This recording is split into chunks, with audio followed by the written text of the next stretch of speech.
Kesawa, bagaimana aku dapat mengenali seorang pertapa? Apa tandanya? Dan bagaimana ia bergerak? Serta bagaimanakah gayanya? Sama sekali tidak sukar untuk mengenalinya, Arjuna. Dimanapun dia berada, maka dia selalu dikenang. Karena semua hasratnya dapat terpenuhi, dia ingin mengadu kekuatannya.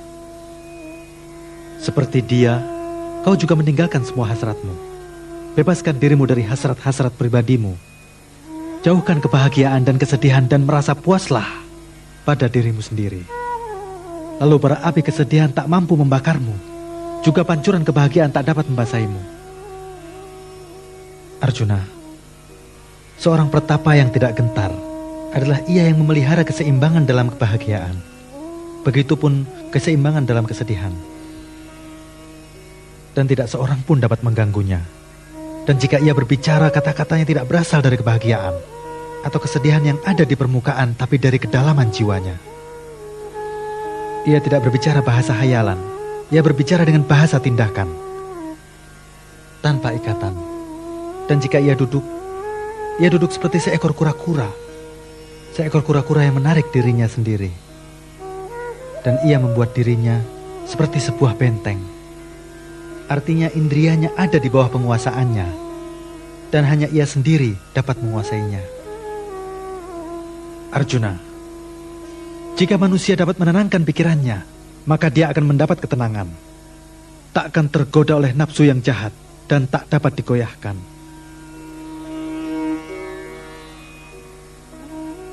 Orang biasa memusatkan pikirannya pada kesenangan-kesenangan hawa nafsu, dan pemusatan pada kesenangan ini melemahkan dirinya sendiri.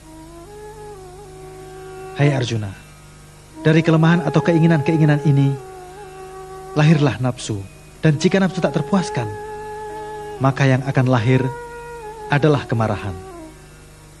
Dan kini setelah kemarahan lahir dan menguasai orang itu, lebih banyak daya tarik terhadap kesenangan-kesenangan nafsu birahi. Jika daya tarik nafsu berkembang, maka kemampuan berpikir akan berantakan. Jika kemampuan pikiran berantakan, orang pandai itu dihancurkan. Jika orang pandai itu telah hancur, maka hancurlah seluruh manusia. Wahai putra Kunti, daya tarik keinginan membawamu pada kehancuran dari kepandaianmu. Pikirlah Arjuna, orang yang tidak mempunyai kepandaian, bagaimana ia mencapai kedamaian? Ia tidak dapat membedakan antara damai dan kekacauan. Dan bagaimana orang yang tidak dapat membedakan kedamaian dan kekacauan dapat tetap merasa bahagia? Arjuna, bagaikan badai angin menyesatkan sebuah perahu, begitu juga nafsu dapat menyesatkan orang yang pandai. Jika indriamu kurang sehat, kau tak dapat melakukan kehendakmu, dan semua akan menjadi musnah, bagai batu hanyut dalam air. Maka itu, hai pemberani, simpanlah indriamu di bawah penguasaanmu. Dengan demikian kau tak akan terjatuh. Arjuna, dengar dan camkan kenyataan-kenyataan ini. Jika dunia tertidur, pertapa terjaga. Dan jika dunia terjaga, para pertapa tidur. Apa arti tidur dan terjaga? Serta siang dan malam. Aku tidak berbicara soal siang dan malam hari, Arjuna. Aku hanya berbicara tentang tidur dan tentang terjaga. Orang biasa menghabiskan waktu terjaganya untuk mendapatkan dan menikmati sesuatu. Itu sasaran upaya kesadarannya. Jika ia lapar, maka ia ingin makan. Jika ia haus, ia membutuhkan air. Dan jika ia ingin melindungi dirinya dari cuaca, ia ingin rumah. Cara berpikirnya berdasarkan pokok. Tapi pertapa, atau orang yang tidak tergoyahkan, berpikir seimbang. Ia memandang jauh dari batas lapar dan haus pribadinya. Ia tidak berpikir tentang buah jatuh dari pohon. Ia berpikir tentang pohonnya. Ia berpikir tentang hutannya. Manusia biasa ingin kayu untuk api. Maka ia akan terus menebang pohon-pohon itu sampai seluruh hutan hancur. Tapi pertapa bahkan tidak pernah berpikir tentang hasil dan buahnya. Ia berpikir tentang pentingnya hutan-hutan itu. ia juga berpikir tentang hubungan hutan itu dengan musim. Dari itu Arjuna, siang hari bagi seorang manusia biasa adalah malam bagi Pertapa. Karena ia telah melampaui batas kemampuan orang biasa. Dan malam hari bagi seorang manusia biasa adalah siang bagi Pertapa. Karena hanya dalam ketenangan, matahari kesadarannya timbul Arjuna. Bagi seorang Pertapa ada masalah-masalah. Ada juga pemecahan masalah-masalah itu. Dan inilah yang membedakannya dari manusia biasa. Jika manusia lupa akan tugasnya, dia tak akan berhasil dalam perjalanannya. Kekalahan akan selalu membayanginya, dan dia tak akan mencapai tujuannya. Arjuna, kebenaran tidak terjangkau oleh kemampuan indria. Bukannya seorang Pertapa tidak merasa lapar.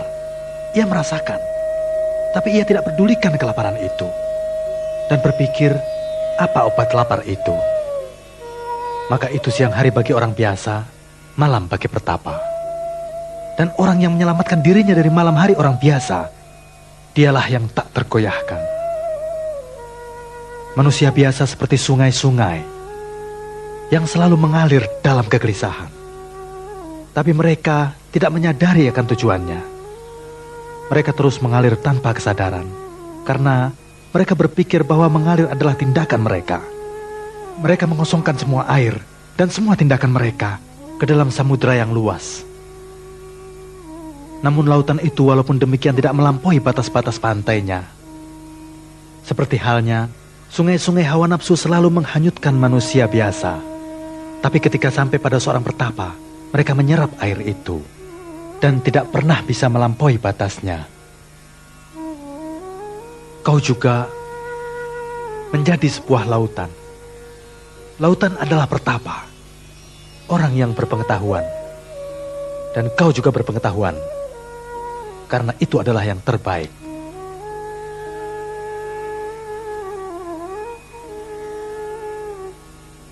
Oh Risikesa, oh Yogeswara, oh Gyana Murti, jika pengetahuan lebih tinggi dari suatu tindakan, lalu mengapa kau melibatkanku dalam perang ini? Mengapa aku harus terlibat dalam perang ini?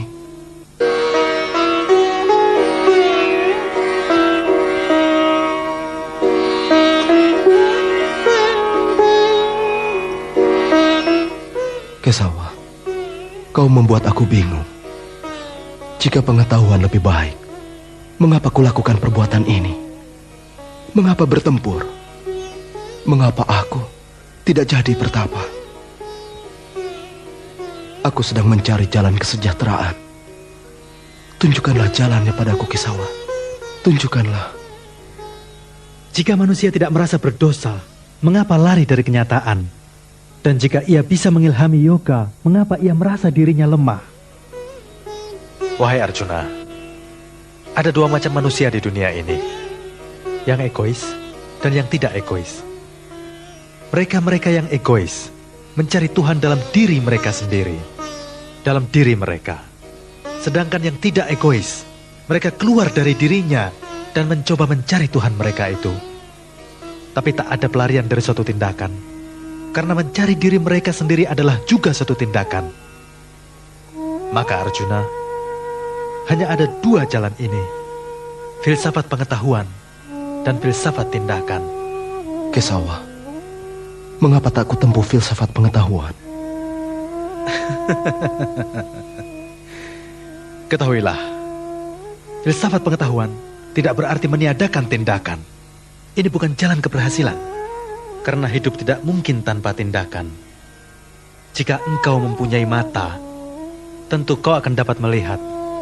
Kelopak matamu tentu akan berkedip. Pada jalan tindakan indria, seseorang akan mencoba dengan paksa. Ia menekan indrianya tapi membebaskan nafsunya. Dia bukan ahli filsafat, juga tak berpengetahuan. Dia adalah orang munafik. Karena ia berhasil menguasai indrianya, tetapi orang itu tidak mau menekannya. Padahal dia tidak hidup dengan mata tertutup. Tubuh tidak mungkin mengarungi hidup tanpa tindakan. Dengan hidungnya seseorang tentu akan mencium. Jika ada bau harum atau busuk di udara, mau tidak mau dia harus mencium bau itu. Jika di sekelilingnya ada satu lagu, satu suara, atau suatu keributan, maka telinganya tidak akan menunggu untuk mendengar semua suara di sekelilingnya itu. Maka orang yang mampu menguasai indrianya dan menyimpannya di bawah penguasaan kesadarannya dan memberi pengarahan untuk melakukan tindakan, itulah yang paling mulia. Ia mengerti pilihan-pilihan yang di depannya dan menggunakan kemampuannya untuk membuat keputusan. Lebih baik kau melakukan tindakan yang harus kau lakukan daripada tidak berbuat apa-apa. Harus diakui bahwa mata adalah untuk melihat. Tapi apa yang dilihat dan apa yang tidak, keputusan ini diambil oleh orang yang berpengetahuan. Ia tidak memberi kebebasan bagi mata untuk melihat, telinga untuk mendengar, dan kaki untuk melangkah. Pada waktu pilihan ini, yang berpengetahuan dan yang tidak terlihat berbeda.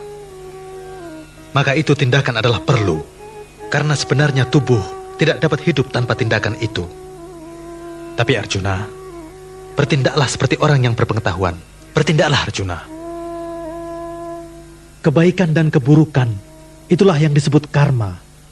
Jika manusia memandang dengan baik, itu pun disebut karma. Jika manusia berbuat kebaikan untuk kepentingan masa depannya, dia akan mendapatkan pahala, dan itu pun disebut karma.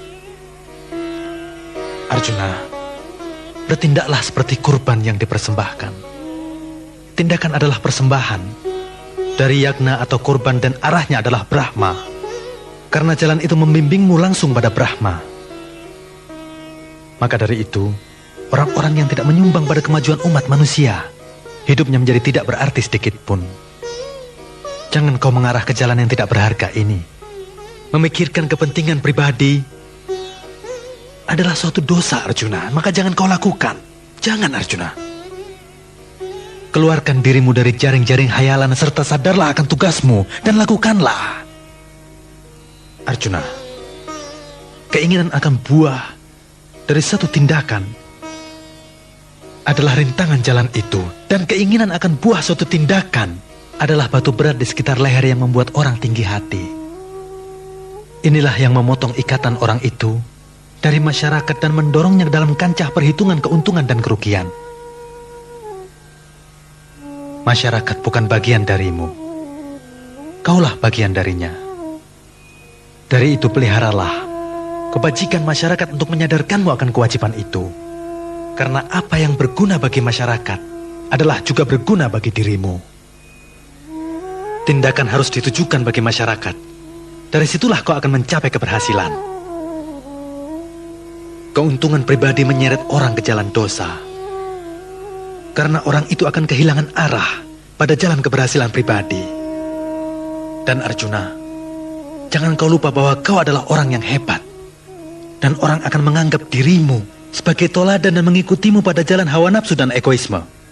Karena tindakan seorang pemimpin itu akan dijadikan suri toladan bagi yang lain. Dengarlah.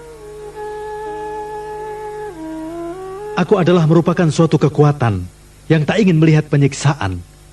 Dan karena hidup adalah karma, jalankan tugas sampai selesai.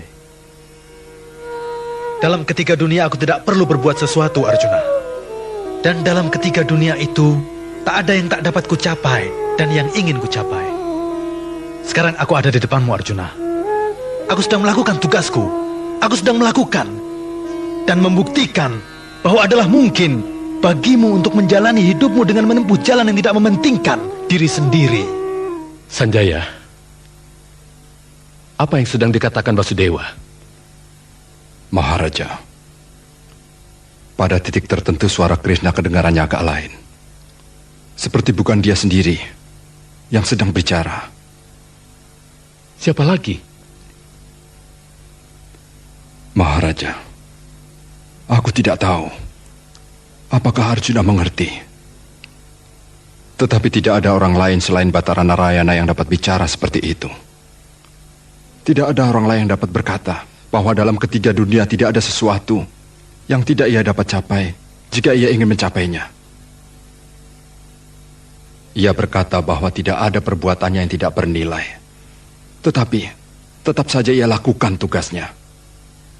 Jika ia ingin melakukan tugasnya, ia mengambil sendiri sebagai contoh. bahwa seluruh dunia akan berhenti melakukan tugasnya. Seluruh masyarakat akan musnah, dan ia harus bertanggung jawab atas kehancuran dunia ini. Sanjaya, ini tidak dapat dikatakan oleh orang biasa atau luar biasa.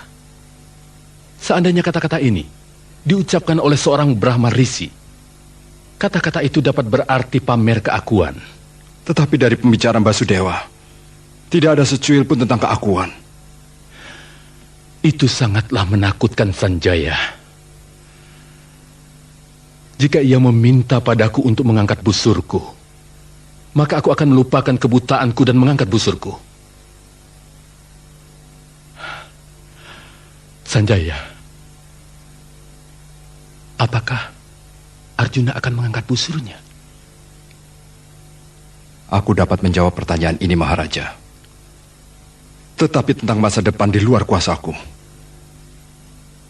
Jika yang kuasa menghendaki bahwa orang harus mengetahui tentang masa depan, maka ia akan beri kekuasaan itu. Karena itulah, hadirkanlah masa depanmu untuk muncul dari masa kini. Masa penantian ini adalah yang terbaik bagimu. Mungkin apa yang kau katakan adalah benar. Mungkin aku juga mengetahui akibatnya dari peperangan yang akan terjadi ini. Namun, aku tetap berharap akibat perang ini tidak akan menjadi apa yang mereka harapkan. Sampai kemarin aku terus berpikir, aku ayah dari 100 putra, maka aku tidak akan pernah sendiri, tidak akan. Akan tetapi, aku akan sendiri, Sanjaya. Maka itu biarkan aku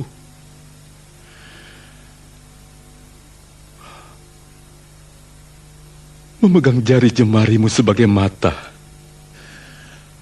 Bawa aku ke Kurusetra.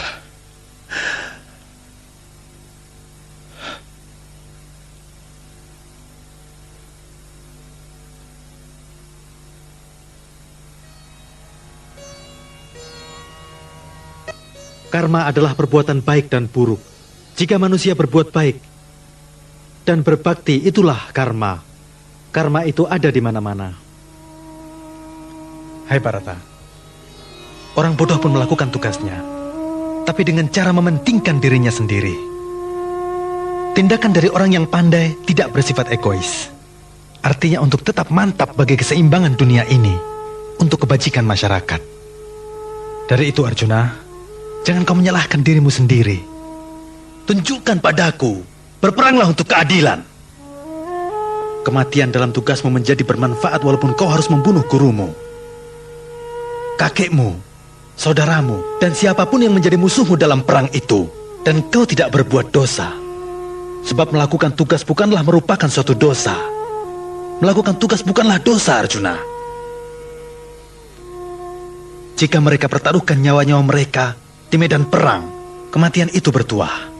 Dan jika kau pertaruhkan hidupmu, kematianmu pun bertuah.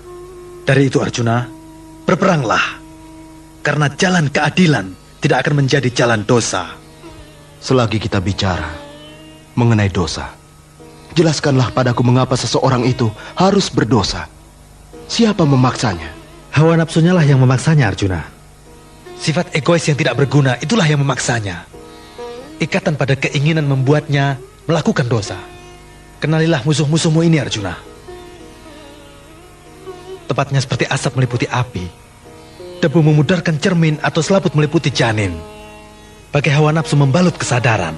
Kau harus dengarkan ini. Nafsu akan membawa kemenangan jika manusia berbuat baik dan tidak mundur dari kebenaran, tapi dapat juga menjatuhkan yang sombong. Para hawa nafsu menghancurkan pengetahuan. maka itu merupakan musuh orang pandai. Hai Arjuna, bersihkan cermin itu, matikanlah nyala api itu, dan kendalikanlah indriamu. Bunuh penghancur pengetahuan dan akal budi. Api itu memang berbahaya, tapi api juga ada gunanya. Jika manusia tak dikejar nafsu, tak akan menyulut api peperangan. Arjuna, indria lebih tinggi daripada yang tanpa hidup, dan pikiran lebih mulia dari indria. Orang pandai lebih mulia dari pikiran, dan jiwa lebih mulia dari kepandaian. Maka renungkanlah tentang jiwa. Cobalah renungkan untuk muncul lebih tinggi dari tubuh, indria, pikiran, dan kepandaian. Arjuna, kau adalah penganutku dan juga kawanku. Maka dari itu, aku menjelaskan filsafat ini yang telah lama tersembunyi. Dari saat awal penciptaan alam, aku telah memberikannya pada matahari. Matahari telah memberikannya pada Manu, dan dari Manu sampai pada keturunan Iswaku. Pada matahari? Kau memberi filsafat ini pada matahari? Tapi Kesawa, kau dilahirkan pada zaman sekarang ini. Dan Batara Surya adalah purba. Bagaimana ku terima bahwa kau telah memberi filsafat itu kepada matahari? Jelaskanlah. Kita semua tak dapat menentukan. Semua ada di tangan yang kuasa. Sebagai pesuruh kita hanya melaksanakan apapun yang telah diperintahkannya. Arjuna, telah ada banyak kelahiran bagiku dan bagimu. Aku ingat semua kelahiran itu, tapi kau tidak mengingatnya. Hai pemberani, aku adalah yang tak terlahirkan, tak terhancurkan, dan penguasa semua makhluk hidup. Tapi aku telah mengesampingkan sifat-sifat dasarku, dan telah kutunjukkan diriku dengan khayalan filsafatku. Dharma adalah kemenangan. Jika manusia hanya memikirkan segala sesuatu tentang kebaikan, keburukan menjatuhkan segalanya. Karena itu janganlah lupa Arjuna, akan semua yang menjadi kewajiban yang harus dilaksanakan. Janganlah hal itu disepelekan.